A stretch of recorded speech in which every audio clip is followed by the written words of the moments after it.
Le soleil pour Soleil Bleu, 8h49. Limousin, Jusqu'à 9h, ici matin.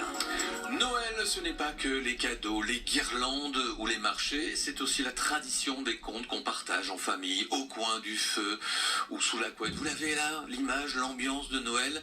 Et à l'initiative des éditions La Geste, en partenariat avec votre radio ici Limousin, 17 auteurs de la région ont imaginé des contes de Noël en Limousin. Des histoires inédites, pleines d'émotions, de féerie, d'ancrage local. Ce matin, Martine Janico avec nous, bonjour. bonjour.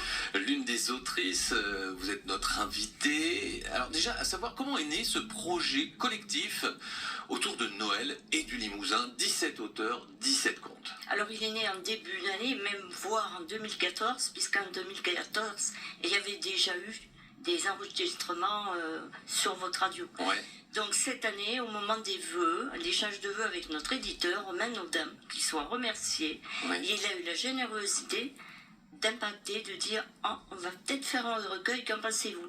Et l'idée est partie depuis janvier quand même. C'est quoi l'ambiance, l'univers? Bon, on imagine que c'est Noël, mais chacun a eu carte blanche. Tout à fait, tout à fait. Chaque auteur a donné de son côté certains la poésie, d'autres du polar, du fantastique ou même des faits de société. Le sujet où il était le plus à l'aise, mais à condition de parler quand même de Noël, soit de la nuit de Noël, du réveillon, du Père Noël. Est-ce que c'est un livre pour les enfants? On Pour peut autant. dire à partir des adolescents. Ouais. Mais bon, les petits-enfants, non, ils ne seront pas très intéressés, c'est quand même assez littéraire. Pour les adultes, en fait. Oui, oui, Voilà. mais les ados, on peut commencer, Mhm. et pas de limite. Alors, vous, quelle histoire avez-vous choisi de raconter? Alors pour ma part, j'ai choisi un sujet, on va dire entre guillemets, polémique. C'est un sujet de société. C'est un jeune migrant qui est arrivé avec pas mal de péripéties de son pays, d'Afrique, et qui se retrouve jeté en plein hiver à Limoges. Il ignore tout de Noël, de toutes ses festivités, ses lumières, ses manèges. Il est complètement perdu dans notre univers. D'accord. Et Et donc, je ne dévoile pas, mais Oui, il y a voilà, un happy end. Il y a un happy end quand même. J'espère bien, c'est Noël qui approche bientôt quand même. Vous avez commencé à avoir des retours sur ce concept-là? Tout à Parce que, fait. bon, Tout à j'imagine fait. que Il y a vous un avez- mois, il y a un mois qu'il est sorti. Voilà.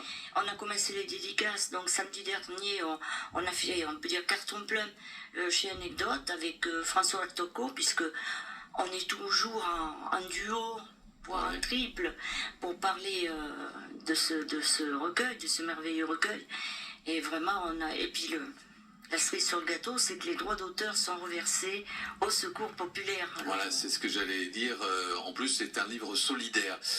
C'est tout simplement Conte de Noël en Limousin chez La Geste Édition, avec l'une des histoires qui vous appartient. Martine Janico était notre invitée ce matin. Merci à vous. Merci beaucoup.